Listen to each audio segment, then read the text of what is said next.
We're here in June for a Civics bootcamp with Civics teachers from across the county, and we're preparing for coming here today and experiencing it for ourselves.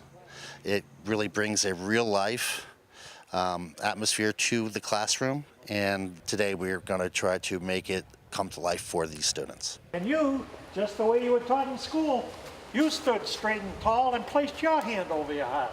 I have written a salute to the American flag, and I perform it for these young adults prior to their tour. And we kind of hope that it sets the pace for them to realize exactly what they're seeing here today. That's when the national cemeteries across the country came into effect, and he was authorized by Congress to do it at that point in time. That this is a place where veterans all around the world serve and protect our country, and they help us. Like, they're protecting us from danger and stuff like that. It means a lot to people who have, people's families who have served. Because some of my family members are here buried because they were serving in the war.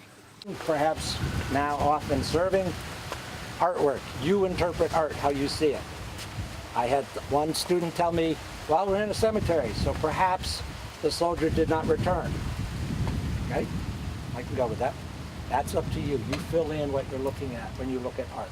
I'll remember all the artwork because it's something that represents the ones that have fallen.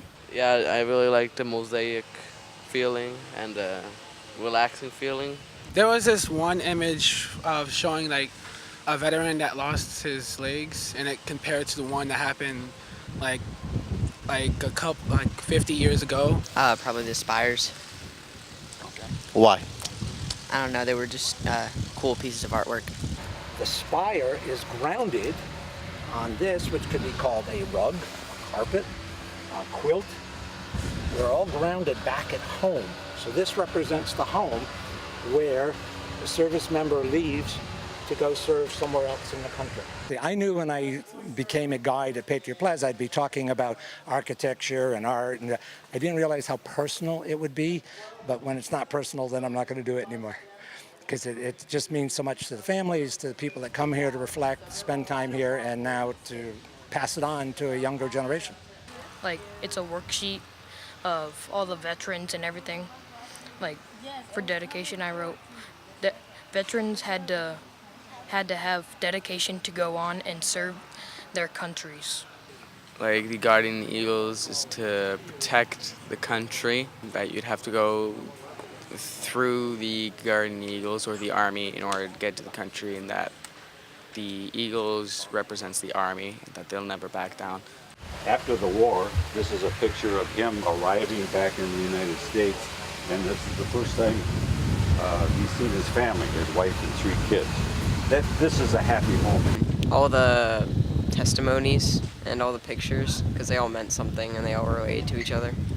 Probably the one where the family's returning to the soldiers and they're saying dismissed. Well, it was a soldier that was home before he went to war, and then on the other side of the wall he was gone and went to war. Patterson Foundation does a lot of things also for the school system. You guys today, did you ride out here in a school bus? You rode out in a very nice bus, didn't you? That's all paid for by the Patterson Foundation. Of course, EdExplore is a result of a wonderful initiative from the Patterson Foundation, as is Patriot Plaza. And so it's a perfect opportunity for them to really support our students in a variety of ways. So students can come here through EdExplore by taking part in this exploration and come to this beautiful facility, this gift to the community that Patriot Plaza is, and experience the art, experience the power of the feelings, and learn so much about civics and history while they're here. This plaza is not a memorial. The memorial is out there where all of the graves are. This is a place for the living to celebrate and honor all those that have passed away, and also to honor the current people that come out here that are veterans and their families. The tombstones, because they have lost their lives for us, and to be in this country, and not just for different race and different cultures, so we can be a very diverse country in this way. Like, they don't really have to, but they choose to do it. And once they enter the military, they show a lot of courage, a lot of patriotism, and all this other stuff because they wanted to serve the military and help for America.